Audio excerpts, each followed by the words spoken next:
peas in a bong.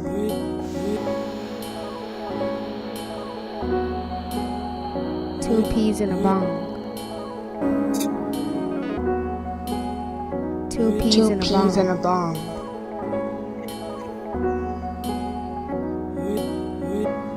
Two peas and a bong.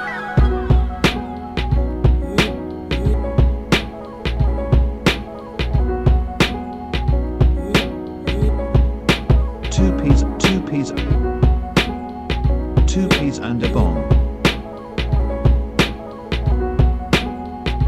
Two peas Two peas in a bong.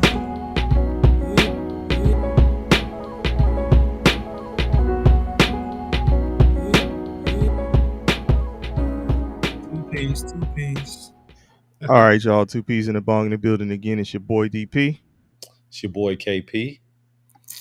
And fresh off of a victory Sunday, it's your boy Bong.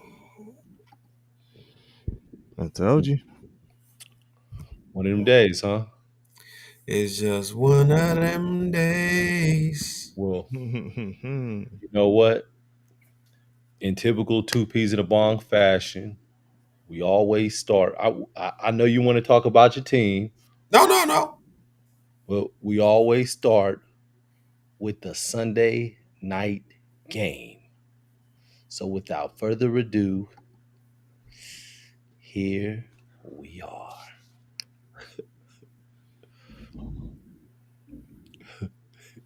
Any thoughts? What did Bong say last time about who was that it just couldn't quite curl?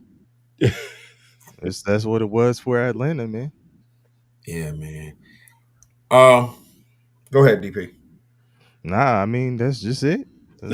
Atlanta just couldn't get it rolling, man. I don't know what's up with Penix. Yeah. That's what I was about to say. You know, I don't Yeah. know. I don't know what the deal is with Penix, but you know. It was Go ahead, Bong. I think the story of the game, like one thing that was really telling to me was it was a fourth down, in one play where they really needed to get it. And they put Penix in a position where he had to put the ball in a tight window. And I don't even know if that's not his strength. So instead of trying to get Bijan in space or maybe trying to sneak it, you have him drop back and try and put it in a tight window. Almost got picked. Shit almost got picked. But it's indicative of just where, coaching really matters. Like there were a lot of games today that where it was like, come on, coaching, you gotta you gotta help your players out, Mm-hmm. And that was one of them. They put Penix in a lot of bad situations where he was trying to put the ball throw the ball in the tight windows, and I don't believe that that's one of his strong suits. So, What would you say is his strong suit or are his strong suits? Because um, he's one of those older quarterbacks that he came has, out of college. I think he has a pretty strong arm, but not too accurate. So you have to kind of scheme plays open for him. The strength of the team is the run game. Um, you know, Non-existent today. huh? Non-existent today. Yeah, non-existent, which is why you saw him kind of trying to make things happen, but um, it just didn't. And 49ers, man, shout out to them. Honestly, it's the other side of the coaching that lets you know that you know they find ways to win in spite of a lot of their injuries. They've had injuries on offense, injuries on defense. They lost their two best players on defense, and Bosa and Fred Warner. They're without their quarterback. Their two top wide receivers have been in and out. Well, shit. Um, what's the one that just got Ayuk, who got paid? I don't think he's played this year, right? No, not yet. Um, and then you have Jennings. Jennings, and you have The other Didn't one, Jennings ask for more bread this year? yeah, Pearsall, who was out today, and it's just like, man, you guys have been playing kind of, you know, mix and match, hopscotch, jacks with your players in and out the lineup. Jacks with your buddies. Yeah, man, but and still finding ways to get it done with Mac Jones as a starting quarterback for majority. And I think Brock Purdy is probably good to return, but as long as they keep winning, they'll keep telling them to take another week off. Yeah. What a So a you think battered as soon and as they take tattered an L? Mac Jones. You said what? We'd rather win with a battered and we'd rather play with a battered and tattered Mac Jones. He's gonna If, give us a better chance. Shit. Battered and tattered. if it ain't broke, don't fix it. And the 49ers have shown that they're willing to go off script and, pivot from somebody that's supposed to be the starter or somebody that's supposed to be the franchise. They're willing to do that. So What did you know, Collinsworth say? He said Mac Jones looks like a 49ers quarterback. yeah. Insert, Yep.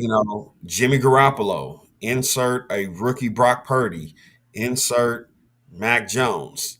Obviously the odd man out was who they couldn't work with was what's that boy named Trey?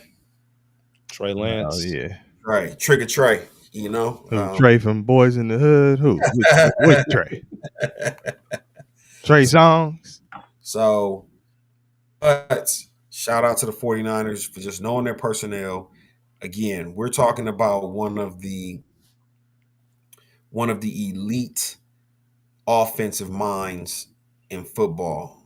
One of the top offensive play callers, and then the most overlooked and underrated move of the offseason was to bring Robert Saleh back. Robert Saleh on that defense is making noise. And again, go back to the Jets. The Jets defense was solid. Mm-hmm. We was asking Aaron Rodgers to just give us 16, 17 points a game. Hey, Aaron. Hey, bro. Just give us a couple of tutties and a chip shot field goal, and I think we'll be able to get 10 wins. And we'll bring you all your buddies, all your friends. You'll be as comfortable as possible. And he couldn't do it. Fucking Scotty boy. Oh man. Hey, Scotty boy Scotty going boy. off. Guess what? Hey, when we were going over the rundown this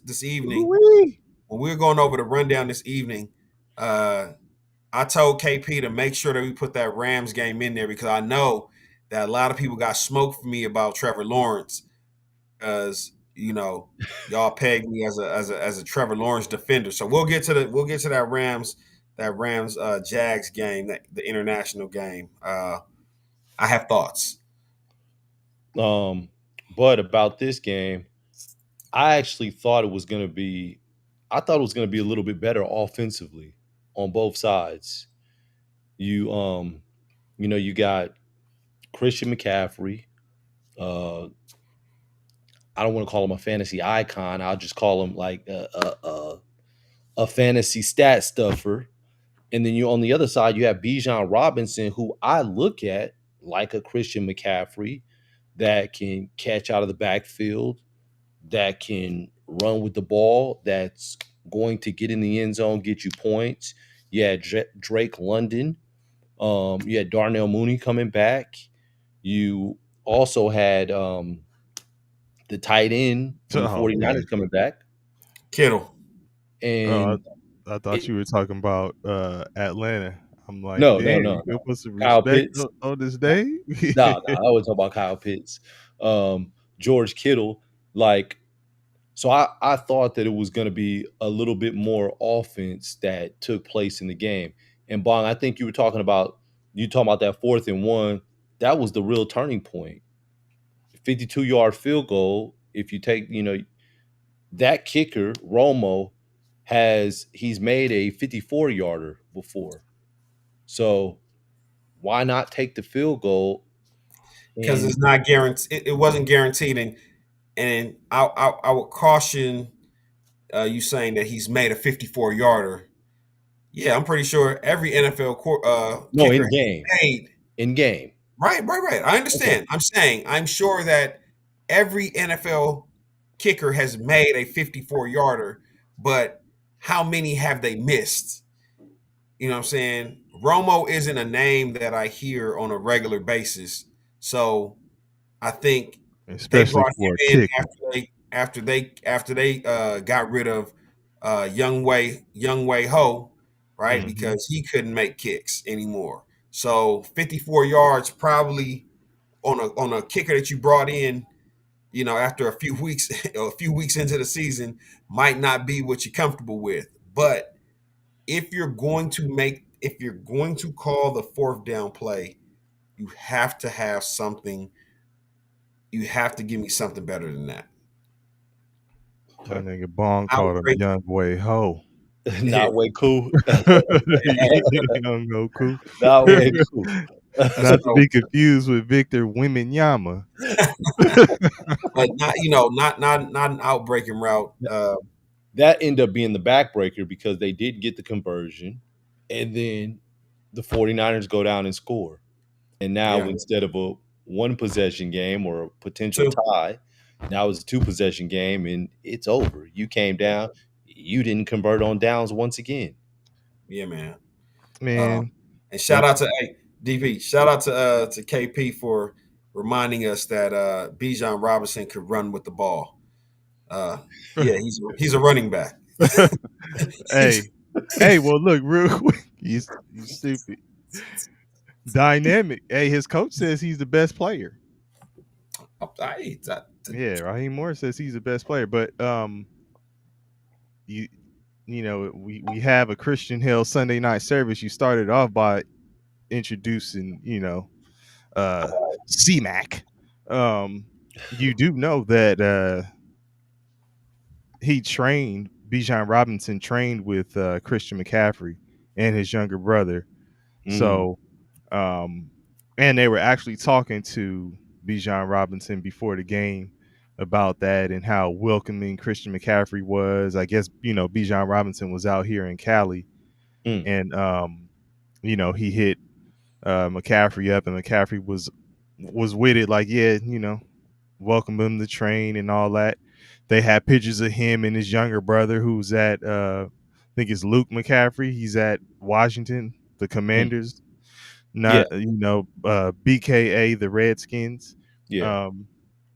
So I really think it was, I was going to ask, was it a matter of Christian McCaffrey trying to show like, I'm that guy still? Oh, that's what it looked like. Don't forget, like, you nice. I'm the stat stuffer. Yeah, you nice. Everybody says you're nice. I know it. You're my guy, but let me show you what's up. I'm still that dude. And he got busy. He was, as usual, the centerpiece for the 49ers. And if it wasn't, a great offensive output like you were trying highlighting earlier, I mean, Christian McCaffrey, he still got it done. Touches didn't slow down. They said he was leading the league in touches. He had like 31 or something. 31, yeah. So they're gonna get every single dollar out of Christian McCaffrey. Yeah. But you made a great point, DP. As early as last week, they were talking about Bijan being the new Christian McCaffrey, a better Christian McCaffrey, a more dynamic Christian McCaffrey. Mm-hmm. And I think, it was a game where even when you think about the interview afterwards, where they interviewed Trent Williams, they interviewed Christian McCaffrey. I think they interviewed somebody on the defensive side, but it was probably a game where the team rallies around Christian McCaffrey to kind of, like, I think they said that I don't know if it was I don't know because they interviewed Christian McCaffrey, Trent Williams, and a third dude that I think was a defensive player. But I think he said that coming into the game, they said it was going to be a run heavy Christian McCaffrey type game. Mm-hmm. So it was already in the building. Everybody knows what it is, what it's going to be. So, for them to go out and execute that way, man, it just goes to show, like, when you have an identity, you have an offensive minded head coach that knows what he's doing, puts you in the right position. It looks really good.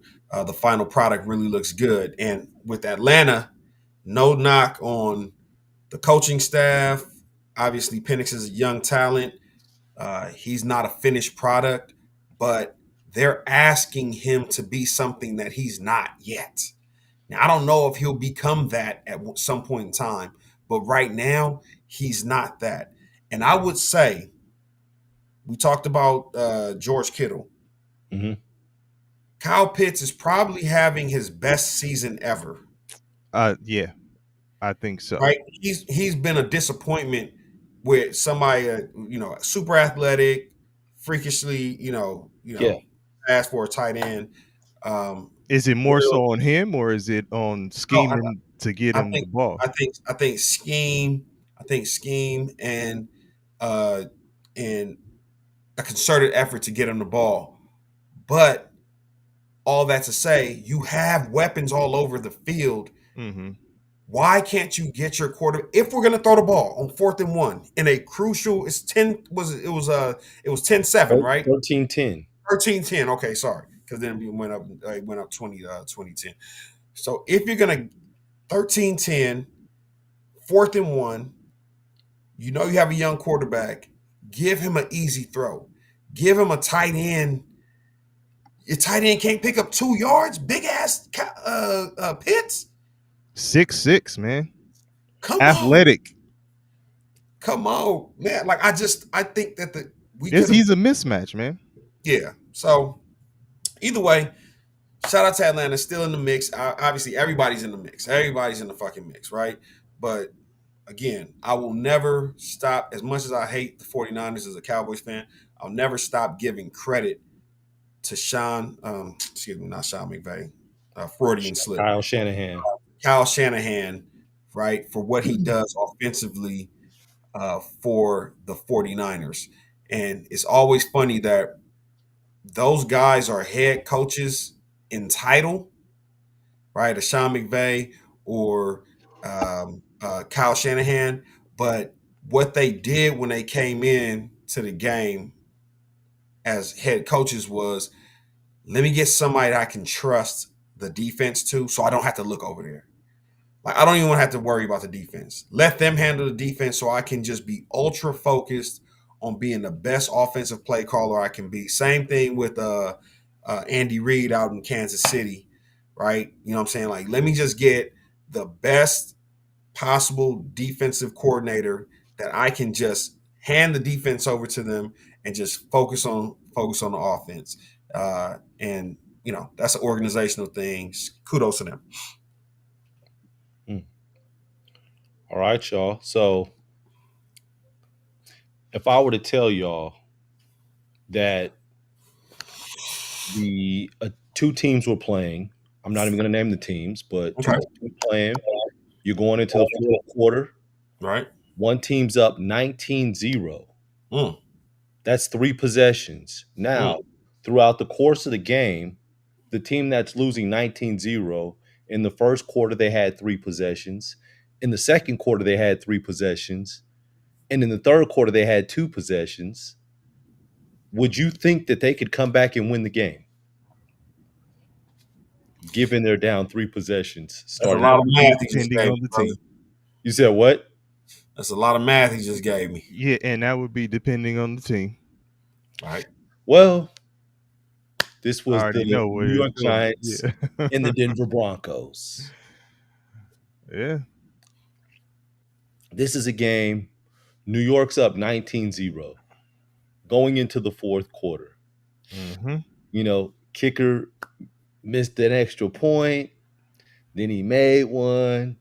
Then they decide at 19 we're gonna go for 2. They didn't get that. They go into the fourth quarter, Yeah, man. and things get funky, man. Yeah, it Denver was. puts up 33 points Mm-hmm. and comes back and wins And a 33 walk off. 32. And a walk off. Yeah, it was that Walk-off old field. school locomotive where the nigga is throwing the coals in the engine. They turned around like, "What? We ain't got no more coals. What the fuck is going on?" They just ran out of steam, man. Ran out of steam. Ran out of coals, ran out of steam. Like, John Henry ran against the machine, man. hey, I would love to see or love to know if someone was doing live betting on that game, only I'm because sure. I want Scotty to boy, know. did you do some live betting? I want to know what the plus was for Denver going into the fourth quarter. Was it like a plus 1,300? Was it a plus 850? Like, I'd really be curious to know. Yeah, I mean, early on, the Giants was getting to it, man. Yeah.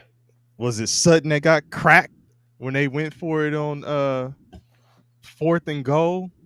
Denver had a chance to actually make it a 1-possession game. You're saying it was 3. They were down there on like the 4 or 5 or some shit like that. Had a They chance were on the 2 and got stopped on down. Yeah. Yeah. Absolutely. Yeah. So I mean, it seems like it's a lot to ask about the entire NFL. Like, I was talking to this one dude. He was like, I can't call the NFC East, because he was talking to me about the Cowboys, because that's my squad. And I was just like, you can't call the NFC East. I can't call the NFL. Like, week to week, I don't know who's gonna do what. Like, if somebody is winning bread, like, shout out to them. They're good. They're super good. And they must be on them live bets. Like, they must be calling in to the NFL. They must have that power. Like, they got Goodell on speed dial #1. Boop. Or they was talking to Roger. They were talking to the 49ers. It's going to be a run heavy McCaffrey. Oh, yeah. Something. Right. But so, Bong, I think I asked you last time, should we start taking the Giants seriously in the NFC East? I was in one of my fantasy football leagues. I had a choice of 3 quarterbacks that's on my roster. Kyler Murray, who obviously didn't play. Mm-hmm. Jackson Dart, who was playing the Denver Broncos. And Justin Fields, who was playing the Carolina Panthers. I went with Justin Fields because I saw what Denver did to Justin Fields last week, and I assumed that they would do something similar to Jackson Dart. Yeah. Boy, was I wrong. And my opponent, the person I was playing against, had Bo Nix, who put up 40. Ooh. So I got 2.5 or 3 points from Justin Fields. I know D. Riley was good with it. I know measly. I know.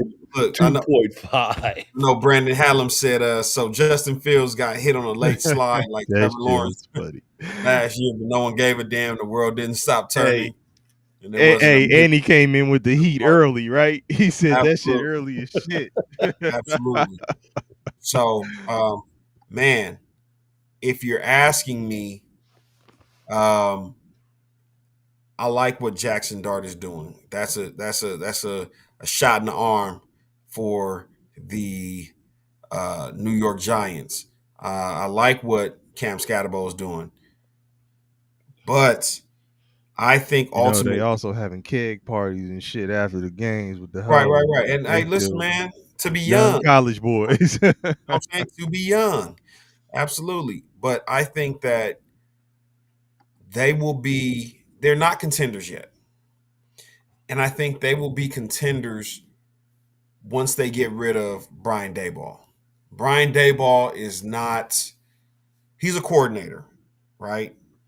He's not a head coach, and I don't think the Giants are set up well enough, like LA Rams, like a San Francisco 49ers, like a Kansas City Chiefs, to really thrive in an environment where you're asking Brian Dayball to just be the offensive play caller. Now he's happy to have Jackson Dart. Oh man, he's providing the kegs after the game. Oh yeah, like how many y'all want? You said who? How many was gonna be there? Dayball is Hey man, Scatterboo.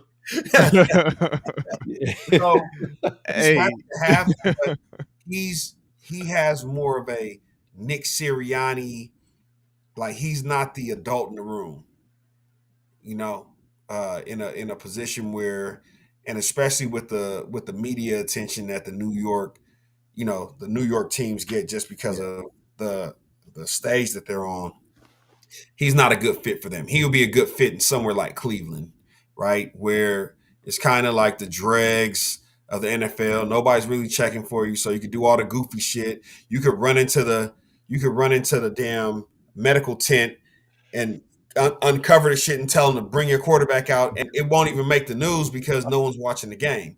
But in New York, man, they need an adult in the building, and I think he's holding them back. But are they going to be fun to watch for the rest of the year? Absolutely. Is Jackson Dart a start at quarterback for the rest of the year? Absolutely. and I'm I assuming mean, engineer. This is who engineer's talking about. How do you game plan for someone who confidently throws into double coverage? That's yeah. hilarious. I mean, They don't care. yeah. Like that's what Long I'm hair saying. don't care. But it's that when they talk about moxie, aura, it factor, like right now, he's got New York in the palm of his hands. Oh Like yeah, they're him and looking, Scatterboo. they're looking for a spark, and all he's providing them is a spark, and Yeah, that's that there's a lot to be said about that. And they will, as they've been losing some of these games, they will win. They those will catch motherfuckers are the Dukes of Hazards right now. That was sliding totally in through the windows because the doors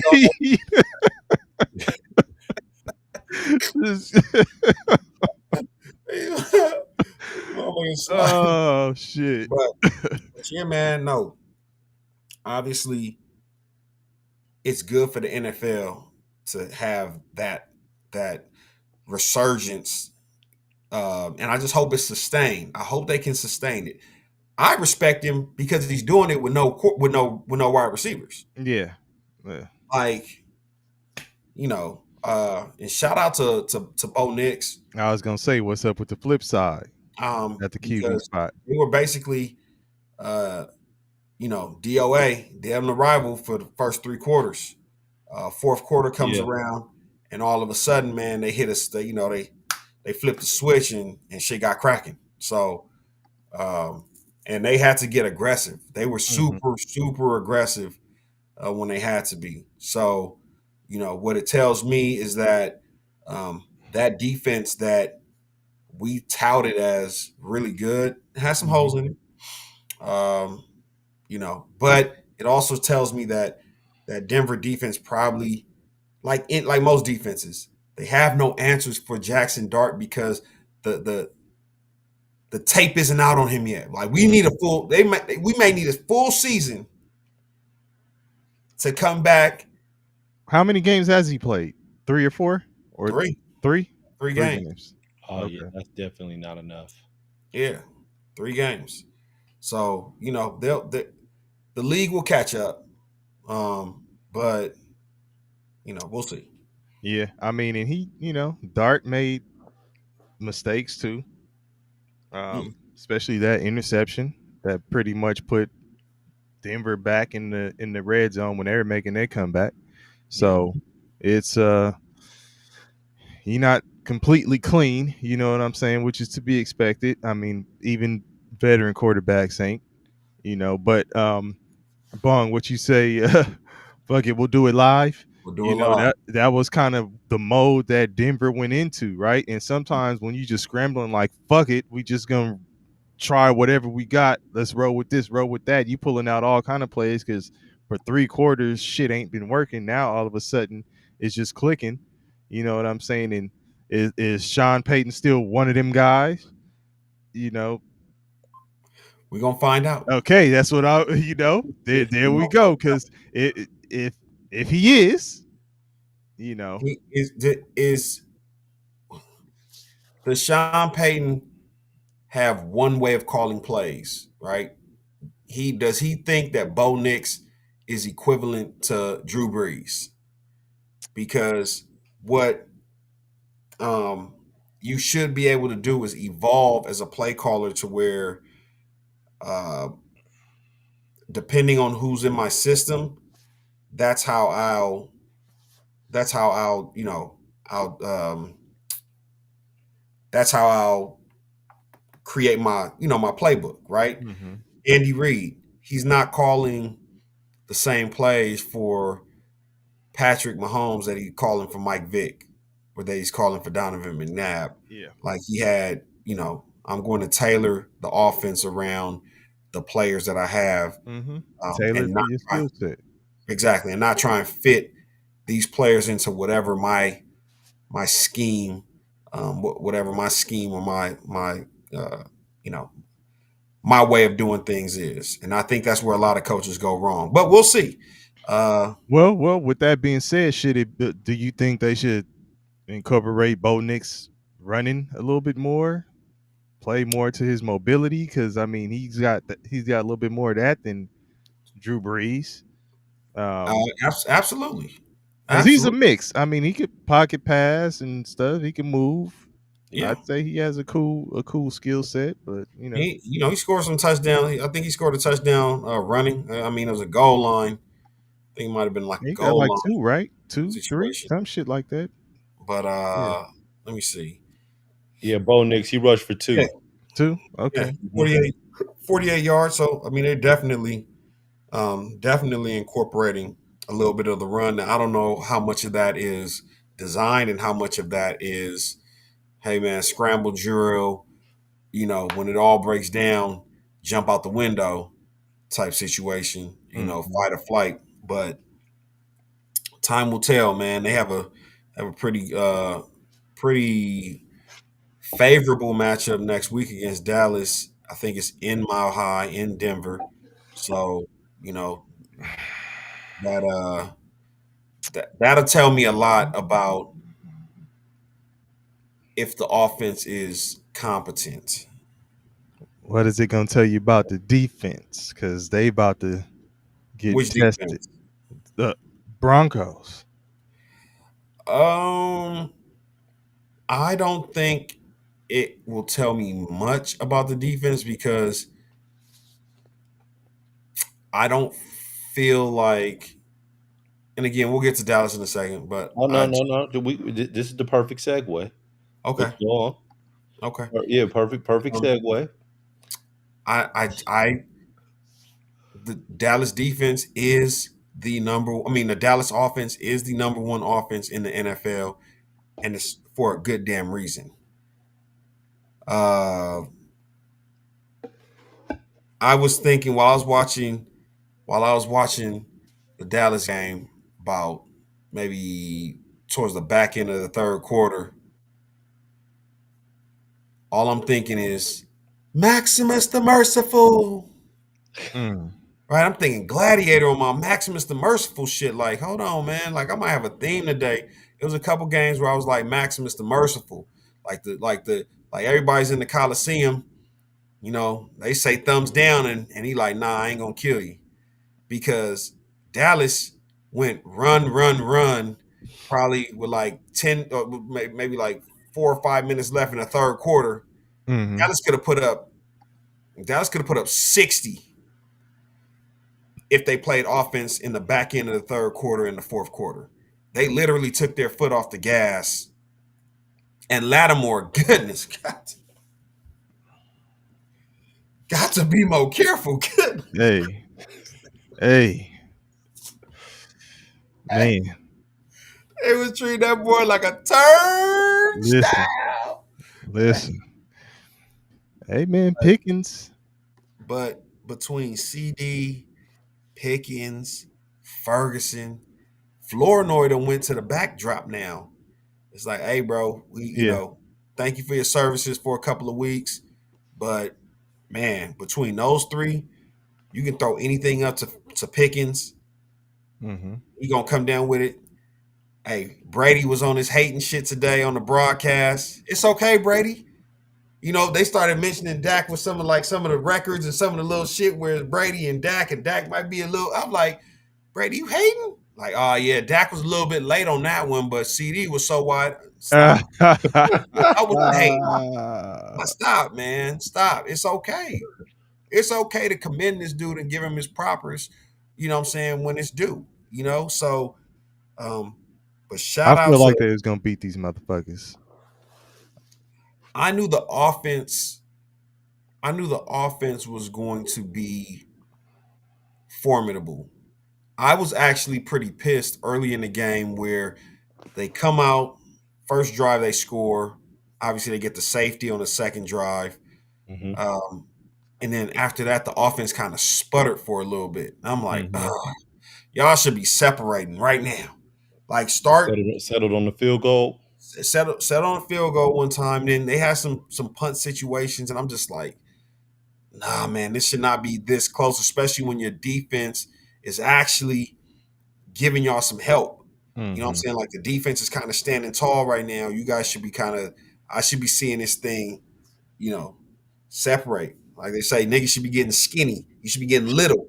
Like get on while you Yeah. can. Like jump out there.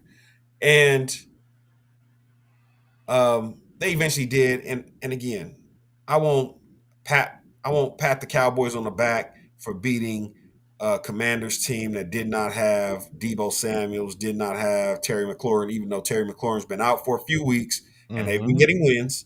So, Yeah. but to be without your top two receivers, is a tall task. Well, I asked you last week who about the NFC East. You said it's a duel between the Eagles and the Commanders, BK Right, the Redskins, right. and I still felt like the Cowboys were gonna come out and beat them. Especially with Jaden Daniels, you know, what was last week was his first game back, right? Yeah. Against the Bears. Um, they didn't look like they were all that. Still figuring out the kinks and all that kind of stuff. And yes, missing some players. I hear that. I just kind of just had a Right. feeling like the Cowboys were going to beat them. And And I think that's how the NFC East is going to be, dog. I think you're expecting somebody to win. Somebody going to beat Philly again, and it's going to be like, here we go.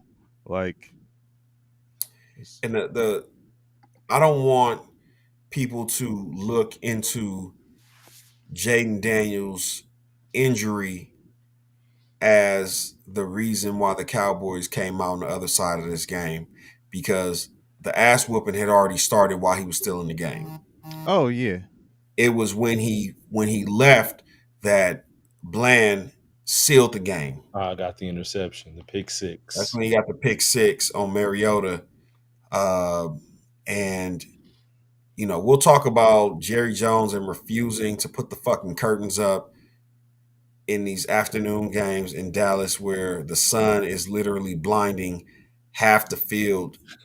It's so asinine, but they said they had a plan. They had a plan for it, and I guess it was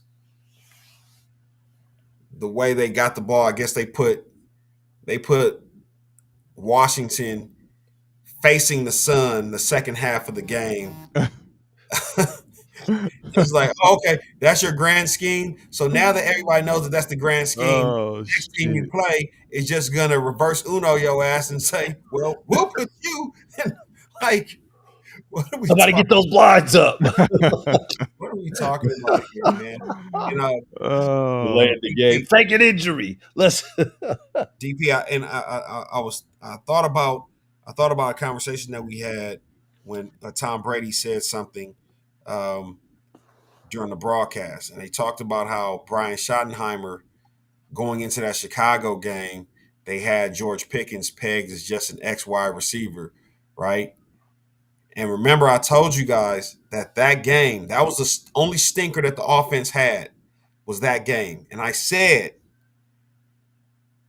when something as dynamic as CeeDee Lamb goes out before you guys can even get through the first 15, you can't integrate George Pickens into CD's spot like on the fly, especially when he's new to the team. You guys probably haven't practiced with him being that. So remember, you saw by default he was just spamming Ferguson that game. I think Ferguson had the most targets. They did Ferguson like how Joe Flacco did Jamar Chase on Jamar Chase. like B. Rouse's ass whooping was already.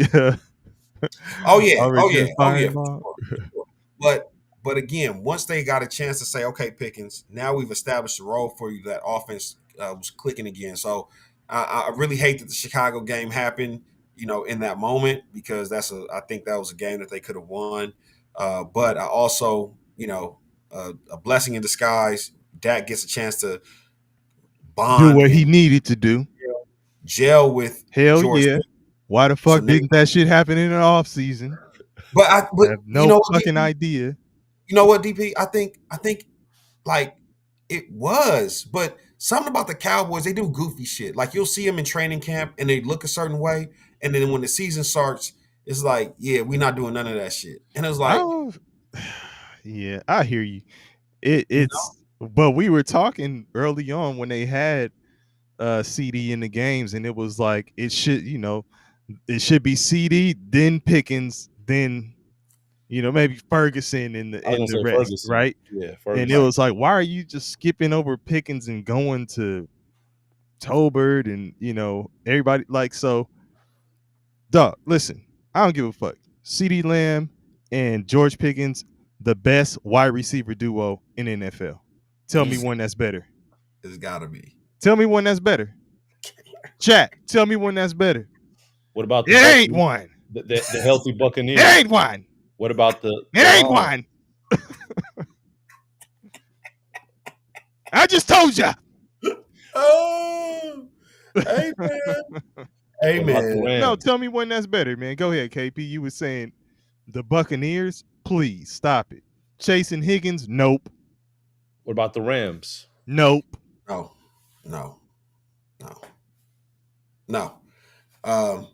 Man, it's and Brandon Hallam says it too. He said Puka and Devontae. You saw Devontae Adams do his thing today without a healthy Nacua. Without a Nacua period. 5 catches for 35 yards. Yeah. Again, I'm AJ Brown and Devontae Smith. Nope. No, sir. No. So I'm saying this. You want some of this, old man? No. I'm saying this. I just want to see. I thought the Washington team was going to give them a reason to just keep pouring it on, but they said no mas and Maximus the Merciful. Maximus the Merciful. And you got to remember Brian Schottenheimer and Dan Quinn were both on that Cowboys staff. Mm-hmm. They were in the building together. Yeah. Right. So, there's some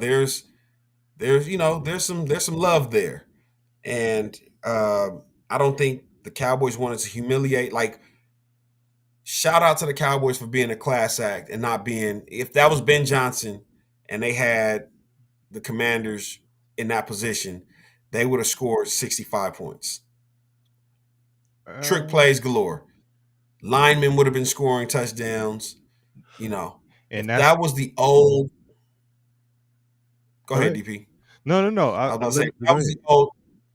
that was the old Mike McDaniels before we found out that Blue Magic wasn't nothing but, what Denzel say? You can call it whatever you want. You could Just call don't it call good dog shit. it. Hey, Hey, you hey. know, hey, when we thought it was blue magic at first, Miami scored 70 on somebody one time, right? Like it was, but you know, Hey, Cowboys. speaking of blue magic, they need to get blue going, right? And to the point of what you were saying, Bong, like the trick plays and all that stuff, like, Yeah, you know, if it was somebody else, Ben Johnson, it might have been trick plays galore. I think the Cowboys, it was discipline to not do that, to yeah, run the ball, to slow it down, to start doing stuff that you're probably going to need to do yeah, next week. Well, you yeah, got a hell of a run game too with Javonte Williams, man. Yeah. So that's why I think they were like, you know what, let's settle down, work on some things, see how it looks. So we could take a look at this in film next week in preparation. How do we need to tweak this set a certain way? You know, it's smart to use even in game situations, real game situations, to apply stuff like that when you have the opportunity to. It's not going to hurt us because we're up by, you know, yeah. 3 possessions or whatever. So let's go ahead, try this. Not a trick play. Like how many times are we gonna pull out a trick play? If once you pull out the trick play, you probably can't pull it out again because motherfuckers are gonna be like, oh, that they're in that formation when they ran that Yeah. trick play. So you save But that for when you really need it, right? I think the Cowboys are really putting things on tape. So we'll have a discussion about that one day. I'll say this, None you said Brian. premium dog shit. I'll say this: the previous regime, one of the knocks on them was that they were very predictable. Right? You knew when we were in the run set. You knew when we were in the pass set. One thing Coach Brian Schottenheimer said he was going to do when he came in, and he's held true to his word so far, is marry the run and the pass so that you can see a formation and you don't know beforehand whether it's a run or the pass. And we can run or pass out of this formation. And you've seen it, DP. I know because you obviously you watch the games like I do. You've seen it where Jake Ferguson sneaks out the back door because everybody thinks that play is a run, and he's butt naked for a touchdown on the goal line, or the Hunter Lipke is butt naked for a touchdown on the goal line because everybody thinks it's the run because it's the same formation. You know what I'm saying? But so it's like, man. And Dak Prescott, man, listen, Balling. As the kids would say, he hooping. hooping, premium hoops, He hooping. premium hoops, bro. Like what he's doing over. I think they said over the last 4 weeks, I think it's like something like 13 touchdowns, 0 interceptions, passer rating of like 120. Cooking, man. He doing shit that's, And, and again, go ahead. and we not even really pressing the gas like. Yeah. And look, he probably will have, just like any other quarterback, one of them games. Just one of them games. But he's still cooking, man. I don't think I don't think you will see him fall off this season. And when I asked that question, Alf, I see Alf said JSN by himself when I was talking about the dynamic duo, right? Well, so then that would lead me to ask this question then. Arguably, who's the best number one receiver, right? You got to have CeeDee Lamb in the mix. I don't give a fuck what order you put it in. CeeDee Lamb's got to be in the conversation, right? But the second thing, as far as this dynamic duo goes, give me a better number 2 than Pickens. And I'll go through the list of number 2s. Notably, Higgins, he's not better than Pickens right now. And you can blame that on quarterback play. You can blame that on scheme. It's you have Devontae Smith, who actually had a good game today. But again, I don't care who you want to blame it on. You can blame it on scheme. You can blame it on personnel. You can blame it on quarterback. He's not playing better than Pickens, right? And then you have Devontae Adams. him and Matthew Stafford still ain't on the same page, right? You know, so I just and then you talk about who's the number 2 in Tampa Bay. Have we even seen a healthy Mike Evans? We haven't seen a healthy Chris Godwin. Emeka Ibuka is definitely by default, by just availability, positioned himself as the number 1 wide receiver in Tampa Bay, which is crazy. But who's the number 2? And are they playing better than Pickens? It's so funny to think that the conversation coming into the season about George Pickens was, hey man, this might be your last chance, bro. Like if you don't get your shit together with the Cowboys this year, we're talking about somebody that may be, playing on 1-year deals and this, that, and the third. And then when the season starts, we're CD centric and Pickens is playing more, decoy. He's getting a lot of That's hilarious. Yeah, he's was, getting a though. lot of he's getting a lot of PIs and whatnot, but he's not necessarily getting the stats, right? And we're like, oh man, it's only a matter of time before he blows up. CD gets hurt. Now the narrative changes. Oh shit, Dak still had a number 1. Pickens is going to command 32 between 32 and 37 million a year after this year is over. Who He should the is. Cowboys trade? Who should the Cowboys trade Pickens to if they don't plan on signing him? Now the whole conversation, the narrative changes just based off of him playing with the best quarterback he's ever played with. Do you see the smile on Pickens' face after games when he's it's like a child looking at his father, or like he is elated Yeah. to just have a quarterback. He's like, y'all don't know what I Man. was dealing with Kenny Pickens, Bruh. I said Russell Wilson.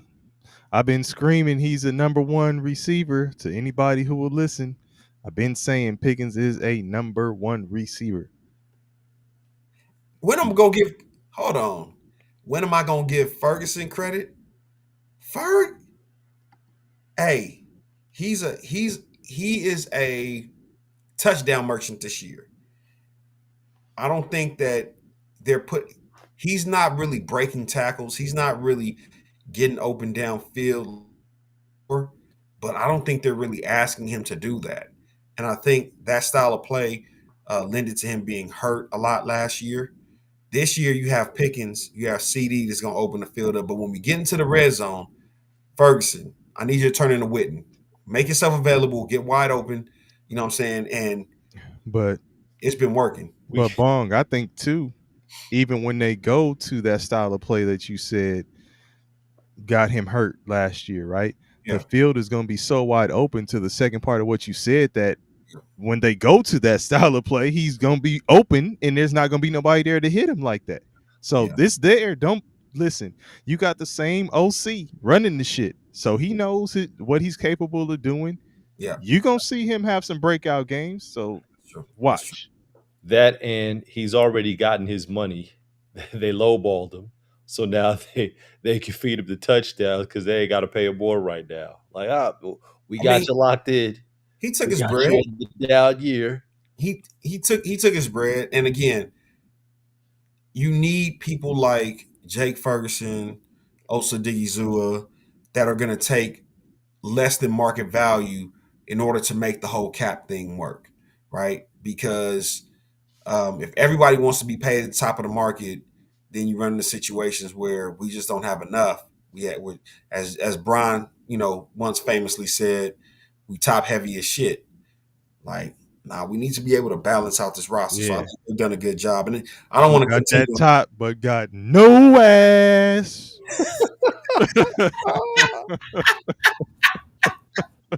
Hey, man, hey, Bongie Kong, the Colts, and I don't even know if they're on our rundown, but the Colts. Hey, my son was at that game. I said, hey, man.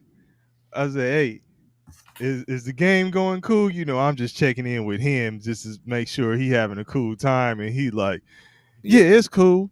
The Chargers getting he didn't say get their ass whooped, but he said the Chargers is getting whooped on. I was like, yeah, I see. Hey, man, we're gonna have to start having conversations um about the Colts, that offense.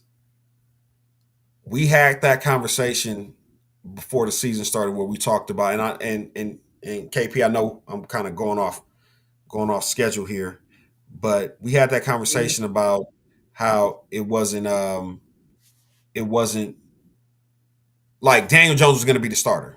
Like I knew that coming in. Like they found their guy. They thought that Richardson was going to be what Daniel Jones is. But for whatever reason, When they drafted him. When they drafted him, yes. Yeah. Yeah. No, for sure. That's what I meant. I'm sorry. When they drafted Anthony Richardson, they thought that he was going to be what you are seeing with Daniel Jones. When they traded for Daniel, or I think they signed him outright, they didn't trade for him because he was a free agent. When they signed Daniel Jones, the only thing in the back of my mind I could think of was Daniel Jones can run, right? They want a mobile quarterback, somebody can kind of blend maybe that RPO style, where hey, sometimes I'm gonna keep it, sometimes it's gonna go with a strong run game. Mm-hmm.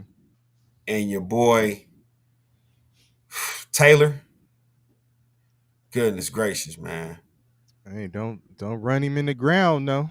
Right? You got to have But some this sort is of but this is one of those years where don't get caught up on name value. Don't get caught up on the household names. This Colts team is for real. Who's their number 2 running back outside of Jonathan Taylor? You guys know? Chat. Do y'all know? I'm just asking just because I wonder, like, we always talk about 1-2s with receivers. I think the 1-2 with the running back has also been one of those things that's proven to be They got something that's Amir important. Abdullah. Abdullah? Yeah. Okay. Now I'm not going that far as to say that Jonathan Taylor is better than Bijan.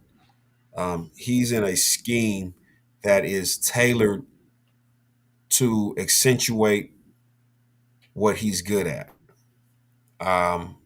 And he finally has a quarterback that can gel, kind of blend what he does well. Your boy Daniel Jones doing well with the Colts is a further indictment on Dayball The with the Giants. Giants. Yeah. Okay? Because we just talked about it. We need an adult in the room. We need somebody that's buttoned up, somebody that can, calm things down when they're spiraling out of control, somebody that can rally the troops. They saw something in Daniel Jones, so much so that they said, you know what, we're going to keep Daniel Jones and we're going to get rid of him. They lose Saquon, keep Daniel Jones, then they squander that away. And is it Yeah. again, is it somebody that's trying to get the players to fit into their scheme where you can't be what's the word I'm looking for? You can't adjust your scheme to make it fit the style of player. Not But versatile. yeah, there's no versatility. There's you're not adaptable. So Mhm. hey, it is what it is. But I You're respect saying from a coaching standpoint, from a you have coaching no standpoint, adaptability, no versatility. Okay. but respect to, as DP would call him, Indiana Jones Yeah, on he his cooking. on his resurgence. Jonathan Taylor, what they're doing with that offense, and that defense is sneaky. It's sneaky legit. And damn, what the fuck happened to the Chargers, man? It was Hey. always. Hey, look, DP. Always had the first 3 weeks of the season. Hey, look. I was saying, man, just and it's historically, man, like what it seems like regardless of the coaching staff, quarterback, whatever, like they'll have these runs and then they'll just hit a wall. Yeah. So I don't know what's up with the Chargers. It's semi early. They still have time to turn it around, but they gotta. Alf says they got injured to hell. They did. But guess what, Alf? A lot of teams are dealing with injuries. Oh yeah, They There's lost most of injuries their running all backs. yeah. everybody's in bad shape. And that's what I said to this dude who was at. I mentioned I was talking to this dude earlier about. He tried to talk to me about the NFC because he's an Eagles fan, and then I just said, just widely look at the NFL, and people are out. Teams win this week, don't win this next week. This person's a go, now they're not. This person's a scrap. We didn't even talk about Trayvon Diggs. Mm-hmm. The Cowboys were Trayvon Diggsless, and Yeah. their defense looked better than what it had looked. Not to say that, it won't, they don't need Diggs because they do, but injuries happen. You know what I'm saying? Like I said, engineer says it, everybody got injuries. I feel you, Alf. I know they got injured, and like KP said, both of your running backs, the two guys who were your 1-2 punch, since we keep talking about 1-2 punches, you're punchless now. Now you just trying to throw haymakers with whoever you throw in there, right? So what is and it happens. The funny thing is, again, we won't, and it must be cool to be like one of these under the radar quarterbacks that will still get that when it's time to heap praise, we'll still heap praise on them. What's your boy for the Chargers? Herbert. Justin Herbert. Right? QBs, yeah. Now, my man put up 420, 3 tutties. In a losing effort, it was just stat stuffing. It was never close. They lost 38-24, but the stats still count. And because he's look at they rushing though, he led them in rushing. Yeah, with like 30 yards. And because they're not in a smaller market, but because they're the little brothers to the Rams. They don't get a lot of press. Nobody really talks about them. We'll just file it away as a bad game. And nobody ever will. Let's get that clear. Yeah. They will need to do something like the Clippers did. And the Clippers will always be the little brother to the Lakers. Let's make that clear. But at least they've tried to go and build their own identity. The Chargers don't. Do they really have that? They came from San Diego. So everybody's still calling them San Diego Chargers. Yeah. So it's like, are you going to stay in LA? And if you stay in LA, are you going to go somewhere else and play in another, stadium outside of where the Rams are playing? Like, I told you what happened and how they are tenants. They're renters. Yeah. At SoFi. So, they have to pay every week that they play there. Right. They got to kick up to Marlowe. They got to kick up to Avon. Right. They got to kick up to the Greeks every time they play there. You know what I'm saying? It's a percentage that they got to chip off to the owner. So they Bodie on the corner right now, man. They the corner boys. Hey, that's crazy. I like that shit though. That's crazy. Yeah. Hey, it's like when the Clippers had to cover the Lakers banners up with pictures of players. If you don't get that bullshit out of here and get your ass your own goddamn arena, absolutely. Go play at a high school or something. I have more respect than that. Like, school. Damn, like shit. With the pull out, it ain't your house, right? It ain't your house. Yeah. So, who's next, KP? I know we were going through our.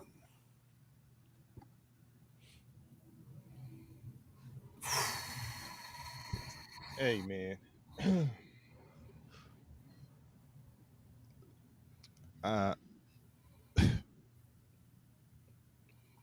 Who wants to start? It didn't look pretty.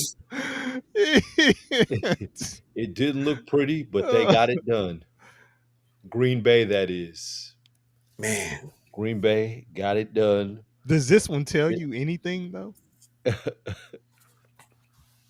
Does it tell you that Green Bay is maybe Not as good as we thought they were. Right.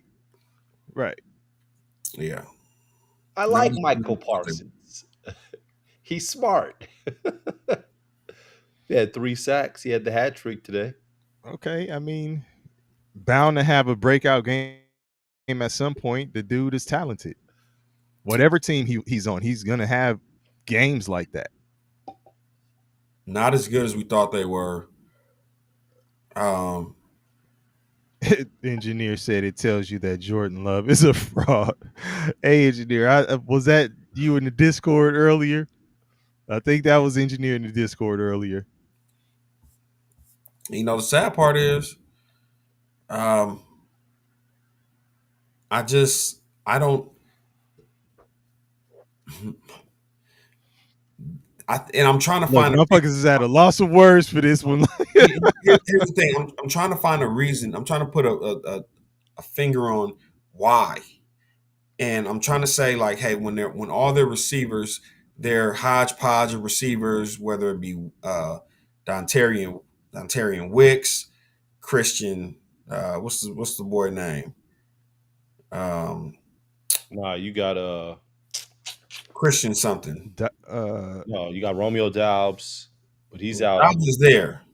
I'm talking about they have people. Oh, that he's not. He's injured, right? Dobbs isn't injured, is he? No. Wicks. No, Wicks is in Wicks. there. And then Christian. Yeah, he's injured, right? Yeah. Yeah. So they have a couple of receivers that are down, and I'm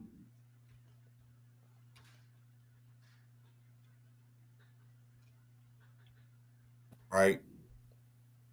Christian Watson. That run game. Christian Watson. Thank you. Yeah. So, yeah. So thank you, Bongi Kong, Romeo Dobbs, Matthew Golden, Christian Watson, Dontarian Wicks. Like you have a bunch of receivers, and you have who's the clear number one though? They don't have a clear number one. They have a hodgepodge. They drafted Golden in hopes of him becoming that but it guy. Looks like it's Romeo Doubs. Well, I think that's who Love has more chemistry with. But yeah. So okay, but that's saying something about the offense. This defense. Engineer says Tucker Kraft is their number one. I'm not even gonna argue that. He is busy though. And argue against that. That's only he's on his fantasy team. That's why he said that. No, he be getting busy. Like he goes to him a lot. This defense though, I want to see more. And I'm not saying that they're not doing enough, but I want to see more. Scotty Boy trying to work a trade, a fantasy trade in there. Herbert and Hall for Judkins. Okay.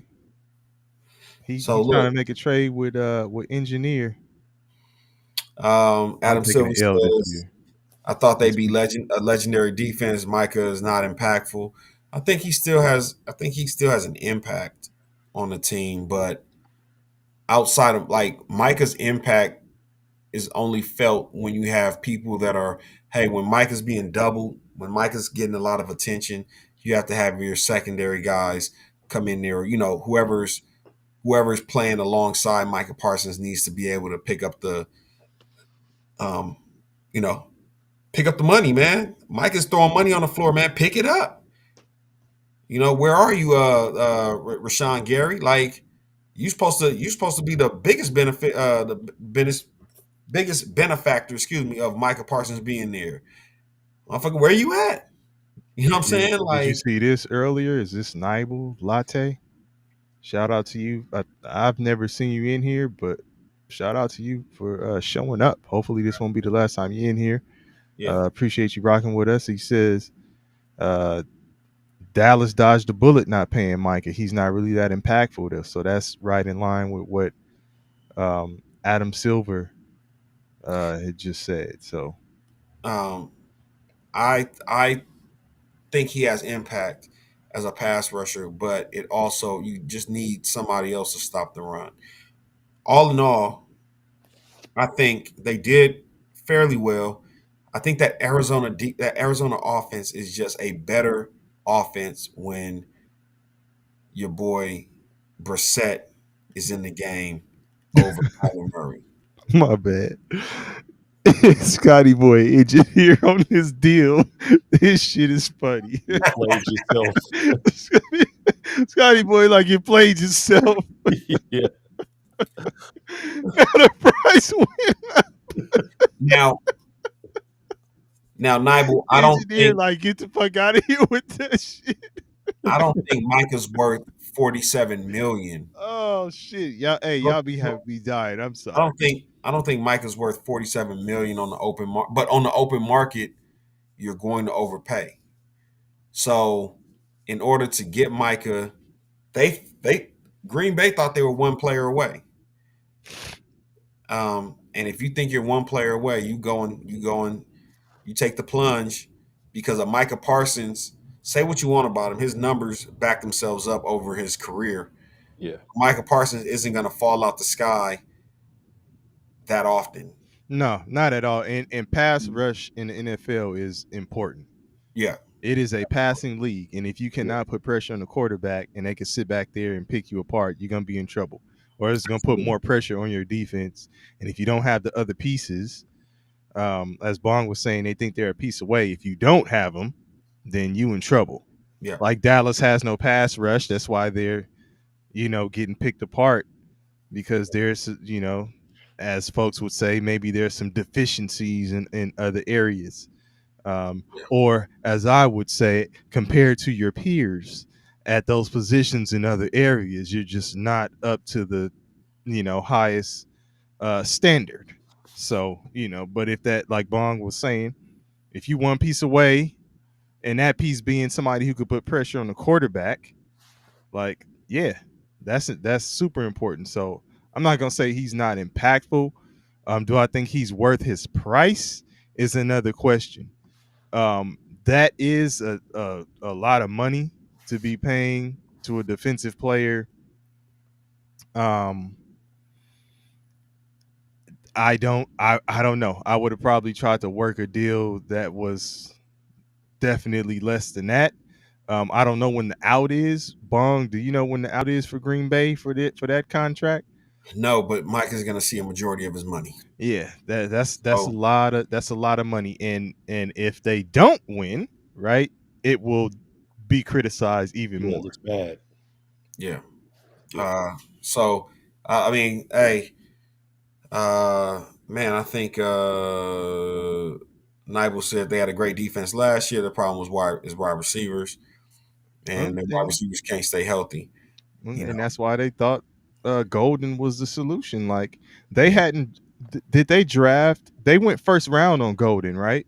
Yes. And they hadn't done that in a while, if I'm not mistaken. So they thought Aaron Rodgers administration. Yeah, so they were Rodgers thinking never got like number one wide receiver. Never got a first round wide receiver. Yeah. So they're high on him. Yeah. So, I mean, we'll see. It's the season is still young. We haven't even hit the halfway mark. But Arizona, to me, is the bigger not bigger conversation. Question mark? Obviously, it's not a conversation, but they look better when Kyler Murray's not in the game.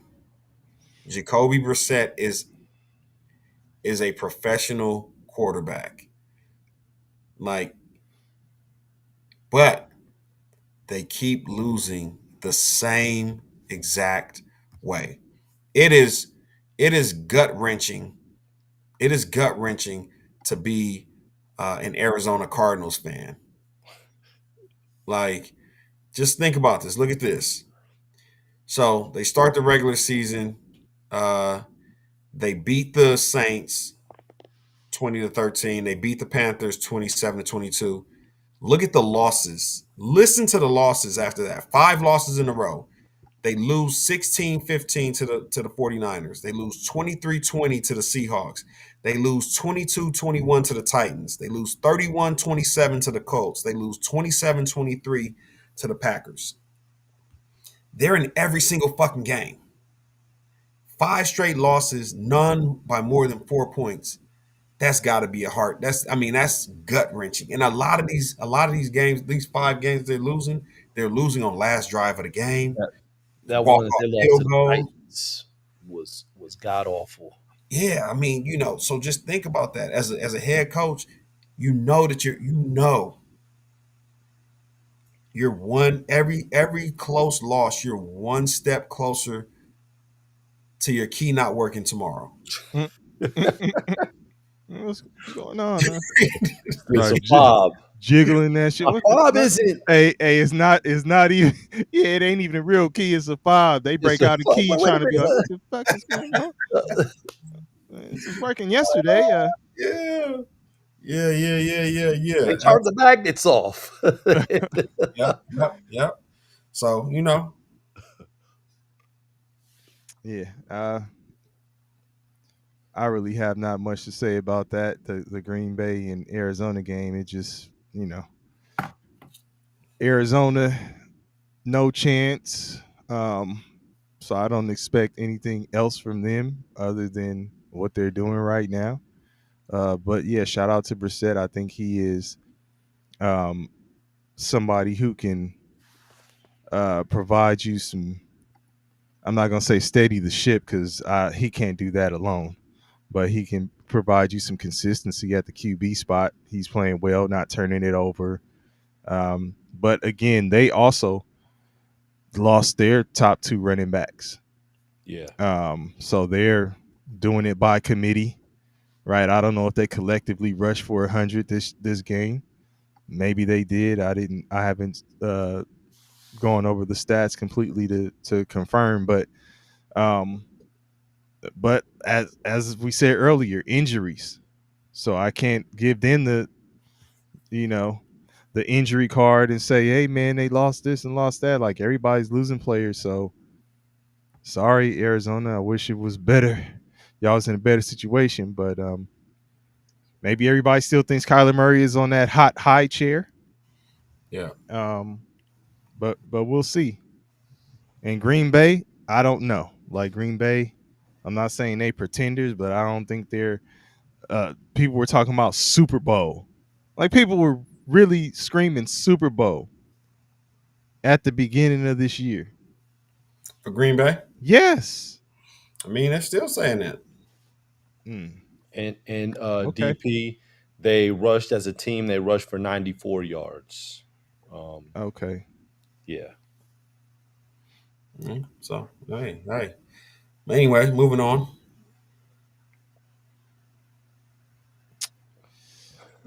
Why the fuck does Jacksonville get all of these overseas games? Because nobody else wants to play them. Like, they forced Jacksonville as a bottom feeder. It would be like the equivalent of Cleveland getting all the overseas games. No, you're going to have to play these shits. But if you're trying to build, I'm just saying, if you're trying to build your, they're promoting Trevor Lawrence. no, but if you're trying to build your league and extend your reach and all of that beyond just the U.S., you're using the Jaguars as like the face of what you're showing the people. This is what the league is. It's a potential that we may have a team that is overseas, right? We may have an NFL team that actually plays overseas. So Jacksonville gonna go over there, and all of a sudden everybody's passports ain't working to come back. Like, just stay over there. We'll get you guys back here in a few years. We're gonna get some other teams over here for you to play. They may be. It may be, but guess what? Let me tell you who's not going overseas. The Dallas Cowboys. Jones. I knew that's where you were going. Because they don't have to. And then when they do, so they're gonna have to do an international game. They're talking about going to Mexico. They're not going far. Yeah, that's. I mean, we're gonna go next door to Mexico and do our game, because that's just like Arizona. Didn't they play? Who played in the Mexico game last year? Was it Arizona and San Francisco? I want to say it was Arizona and San Francisco. Or were they? Well, one of these years they were supposed to, but then the field was fucked up, and anyway. Okay, listen. Trevor Lawrence looked really bad. Um, and this was another game where Maximus the Merciful. Mm. We all know Liam Cohen was on Sean McVay's coaching staff Mm-hmm. for about 3 or 4 years. He showed him so much grace this morning. They were up 21-0 in the second quarter with about almost 2 minutes left in the second quarter. The Rams ran the ball once or twice and then took a knee with a full maybe like two timeouts. They literally didn't didn't score. They came out in the second half and did exactly what the Cowboys did with the Commanders today, where it was very vanilla. We're gonna run on first down, run on second down, bullshit pass on third down. It just went back and forth. And then I think at some point in time, um, it was like, we got to do something because it looks bad. Like the product on the field looks bad. So Stafford chucks a deep touchdown to the tight end, I think. Jacksonville scores. Travis Hunter gets his first touchdown of the game, right, to close the gap. The Rams put their foot on the gas to put it away 35-7. But it was like as long as Jacksonville wasn't scoring, the Rams were okay with just playing preseason vanilla football Mm-hmm. and not embarrassing Liam Cohen, on the international stage. But Yeah, they really just passed that bitch around. yeah, Passed it. All scoring plays with passes, short ones. it should have got ugly. But yeah. It should have got ugly today. And I think it got to a point in the game where the Rams are like, you know what, let's just get out of here healthy. Yeah. Scotty Boy said the only reason they got these games because the games are on early so nobody watches. So 2 weeks in a row, I wouldn't want to watch those games. I mean, I was up and I watched, but this is 2 weeks in a row where the product on the field, and again, it's the reason that you won't see a Bills Chiefs game in London, right? and why? Because those teams, I don't think feel they need to consistently go out there and showcase anything. Not consistently, but why not have what you think is a marquee matchup? Hey man, set it up for a better time, better scheduling for Okay, I was gonna say one of your team. If you're that's gonna be the considering it problem. one of your premium players, in the game or one of your premium franchises, like plan ahead, set it up, build it up. They did that with Green Bay and Philly, and I think Jordan Love got hurt. Didn't he mess up his knee or something like that, and he was never the same because the field conditions out in Brazil were kind of shitty. I think even out there in Wimbledon or wherever the fuck they're at, like the field conditions were always like it's raining. Wembley Stadium or something like that. Yeah, it's kind of shitty. So So they got motherfuckers playing in the rainforest, huh? I don't know what it is, but it's something. Okay. And I see JSN. I see a JSN in the building. Alf, you got somebody in here. It's time to admit JSN is the best wide receiver. Receiving 700 receiving yards through 6 games. Alf, this better not be one of your spam accounts. But shout out to JSN. Appreciate you. Rock with us. Hopefully it won't be the last time we see you. Man, Dak Prescott fanatic. Shout out to you. You got 2 Cowboys fans on here, and me, Ugh. DP, and Bong. He said we got Javante. We good, Rico. Even though Rico came in and you Man, know, Worse. look, free Rico Dowdle said I kept receipts. Motherfucker came back and it showed you what was that. really showed us what was what. It Yeah. did. Absolutely. But hey man, shout out to Rico, man. I love to see, all former Cowboys going and eating in their whatever situations they're in. All right. I know we're about to wrap this thing up because it's shit, we had about an hour and a half, but all right, what's this about? No, that's it. Just you already shouted out. You talked about the Indianapolis Colts, and you shouted out players and stuff like that. Yeah, well, I want to give a special shout out if we shouting out players. I want to give a special shout out to Shohei. Oh yeah. Shohei People, Otani is different, bro. yeah. People calling that the greatest performance in baseball history. Shohei Otani is different. My boy who's a baseball guy, Tweez, y'all know Yeah. Tweez. Shout out to Tweez, man. Tweez sent me a post saying Got it up backwards. You sure did. Tweez sent me a post saying that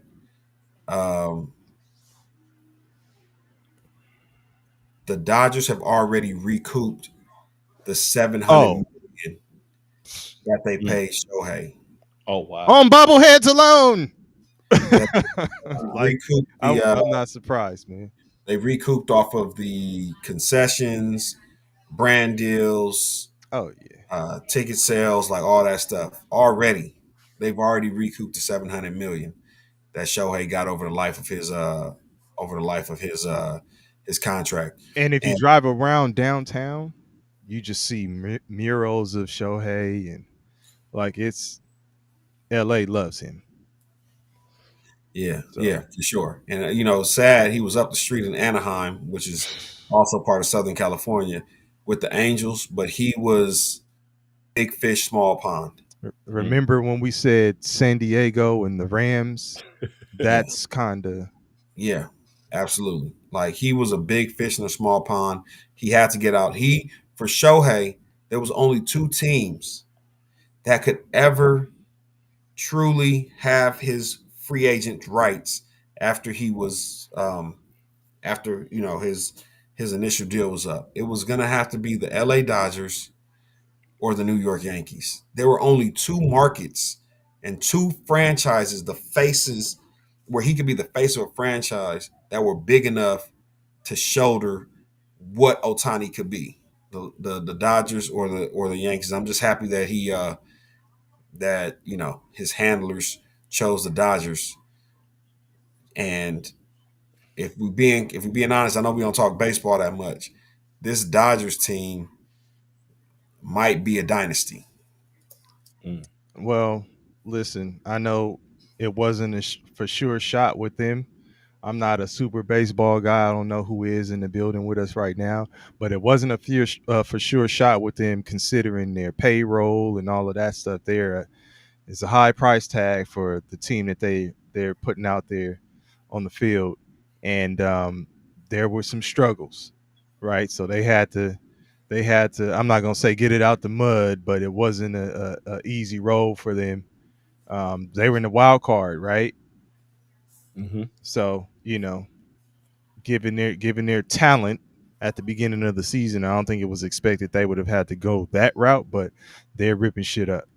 But I'll say this: the thing about the Dodgers, they typically have great starts and then they fizzle out coming into the playoffs. So they've won in the last 10 years. I think this is their seventh NLCS appearance. This is their sixth World Series appearance. They only have 2 championships. I mean, not saying only. Yeah, no. But they've gotten to the dance 6 times in 10 years, and won a third of them. Mm-hmm. And the ones that they lost, they were probably the favorites.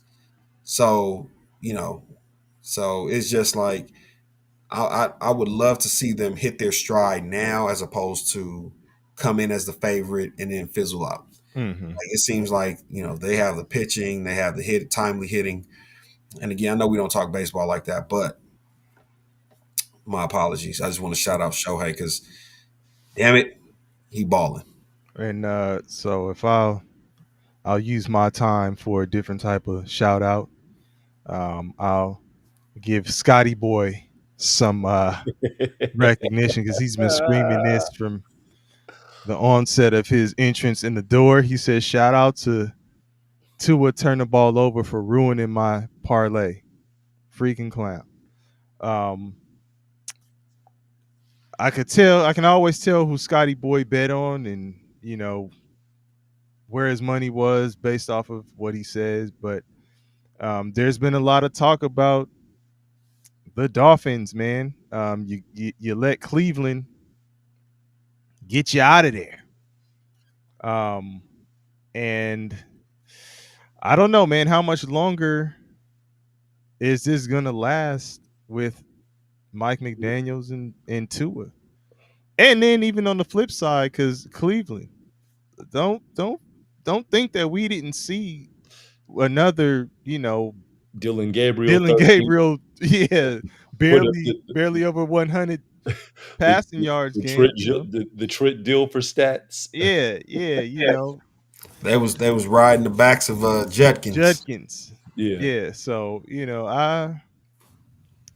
I hear you, Scotty Boy. I don't know what's making you still roll with Tua and the Dolphins.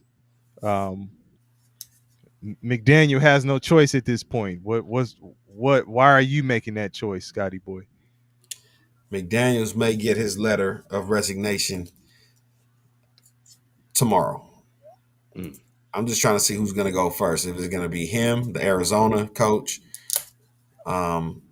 or your boy in Cleveland.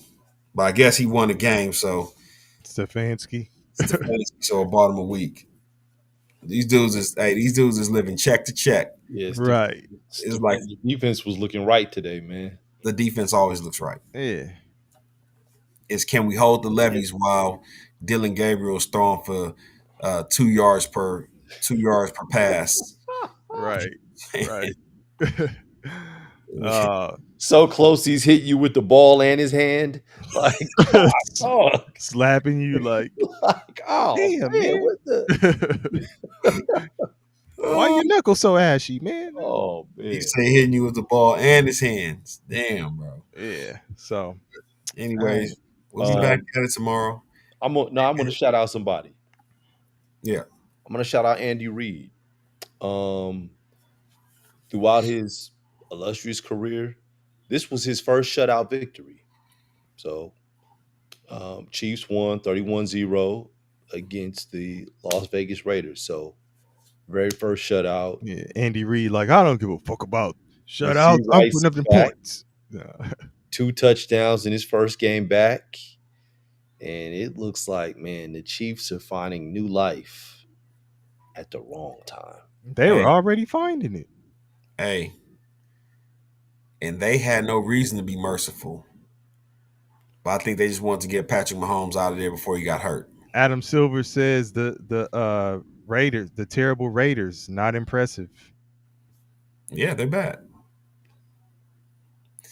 We talked about if your tight end is your number one wide receiver, you got issues. And he been hurt. And then when that guy goes down, you got big issues. Well, you could get away with it if you're dynamic as a quarterback. Because Michael Vick had Algie Crumpler, but it was Michael Vick.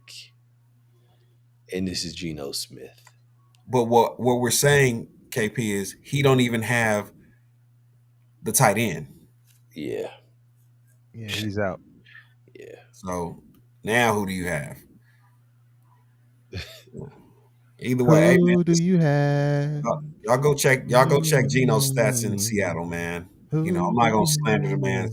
I'm not gonna slander the man while he's stuck with the Raiders. He knows what he signed up for, man. He went for the check. Anybody that went for the money, Live in with, the strip. yeah, live in your purpose, man. It's on you. You know, Okay. Papa Gino's.